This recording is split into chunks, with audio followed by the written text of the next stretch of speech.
भक्तों, हर हर महादेव। आइए रामायण नित्य पाठ्यक्रम में रामायण की चौपाई गायन करें, उनका भावार्थ समझें। पिछले भाग में हमने गाया कि माता कौशल्या भरत के स्वभाव की और भरत के शील, स्नेह और प्रेम के जो प्रभु राम के प्रति उनका है, उसकी माता कौशल्या बड़ाई करती हैं और यह कहती हैं कि लोग यही कहेंगे कि मैं अवसर के अनुसार उनका बखान कर रही हूँ, लेकिन ऐसा नहीं है। माता कौशल्या कहती हैं कि मैंने कभी राम की शपथ नहीं खाई, पर आज मैं ऐसा कह सकती हूँ कि राम की शपथ खाकर कि भरत का शील और स्वभाव बहुत बड़ा है। और महाराज दशरथ ने भी ऐसा कहा था कि भरत हमारे कुल का दीपक है। आगे कहती हैं कि आप मिथिलेश्वरी को माता सीता की माता जी को कि आपको कौन समझाने लायक है, मैं आपको नहीं समझा सकती हूँ, उपदेश आपको कौन दे सकता है। आइए आगे क्रम में हम चौपाई गायन करें, उनका भावार्थ समझें। कथा अच्छी लगे तो YouTube चैनल को सब्सक्राइब जरूर करें, शेयर करें, जय श्री राम कमेंट करें। आइए चौपाइयों गायन करते हैं और उनका भावार्थ समझते हैं।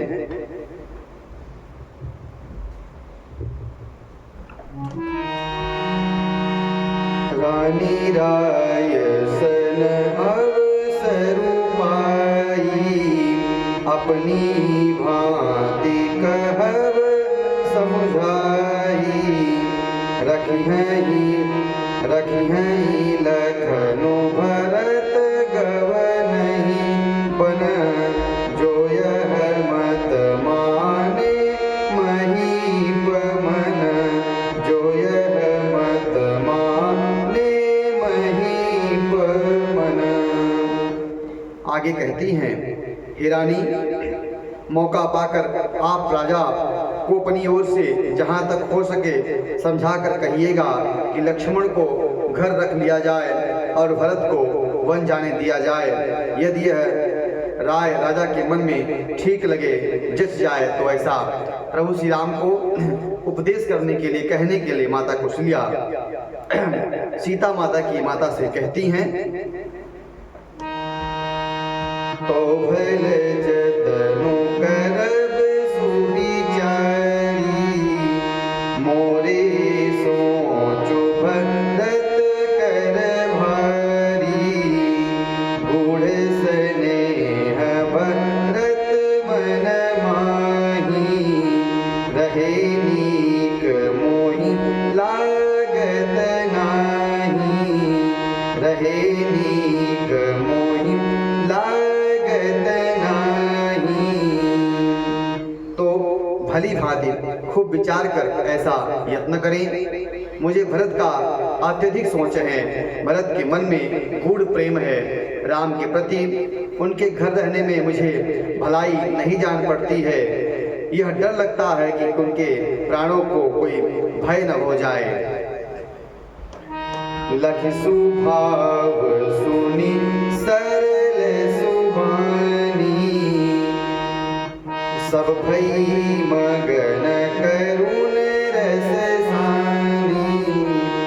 नव प्रसून झरि धन्य धन्य धुनि, शिथिल स्नेह सिद्धि जोगी मुनि, शिथिल स्नेह सिद्धि जोगी मुनि।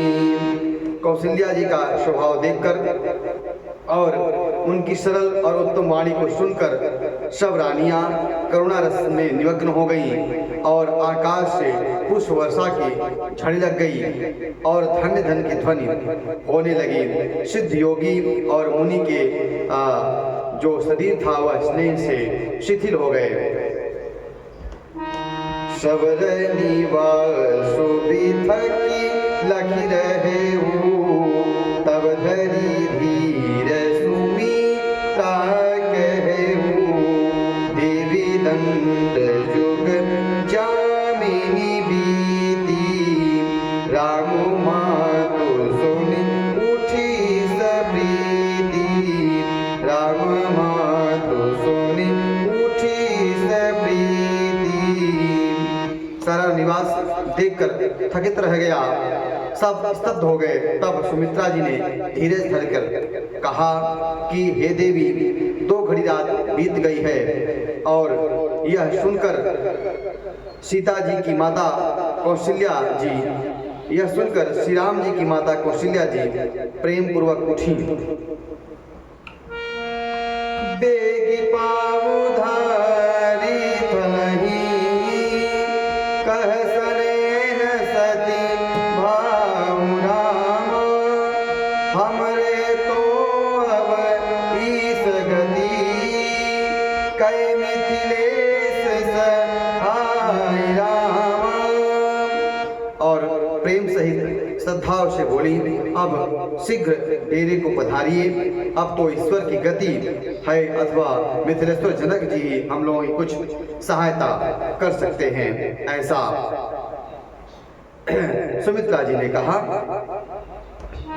लखि स्नेह सुनी बचन विनीता, जनक प्रिया गह पाय मुनीता, देवी उचित असी विनय तुम्हारी, दशरथ घर निराम महतारी, दशरथ घर निराम महतारी।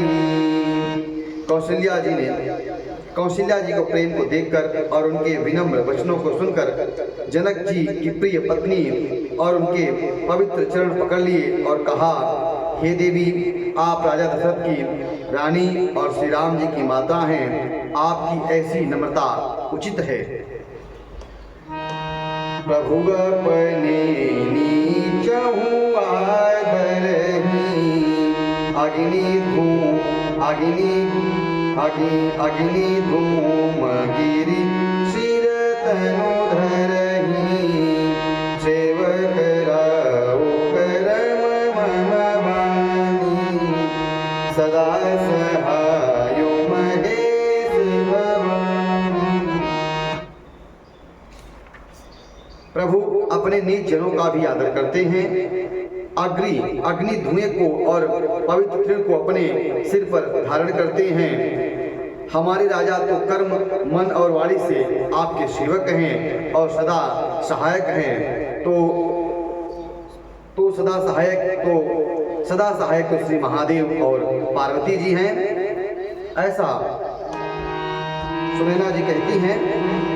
रौरे अंग जो जग को है, दीप सहाय की दिन कर सोए, रामु जाई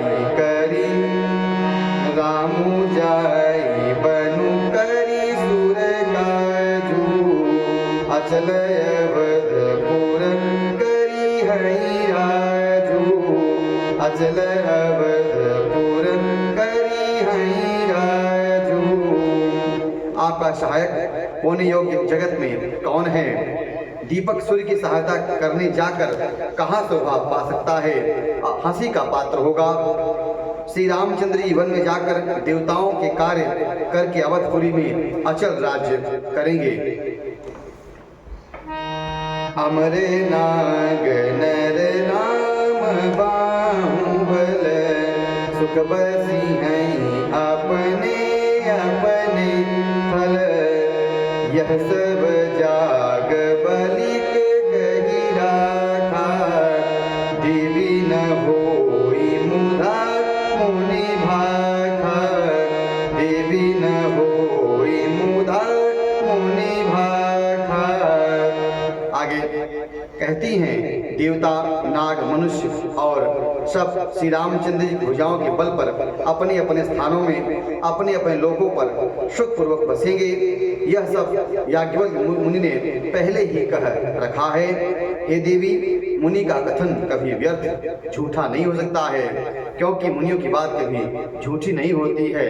वह जो कहेंगे वो सत्य कहेंगे। उन्होंने पहले ही कह दिया है कि देवताओं के काम के लिए प्रभु श्री रामचंद्र वन जा रहे हैं और देवताओं का काज पूरा करके वापस लौटेंगे और अयोध्यापुरी में निष्कंटक लंबे समय तक राज करेंगे।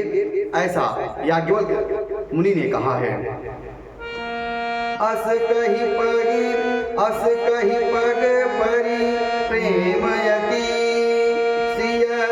सियहित विनय सु नाई रामा सिय समेतु सिय मातु तब चली सुआय सो पाई रामा। ऐसा कहकर बड़े प्रेम से पैरों को पकड़कर सीता जी को साथ भेजने के लिए विनती करके और सुंदर आज्ञा पाकर तब सीता समेत सीता जी की माता को डेरे को लेकर चली।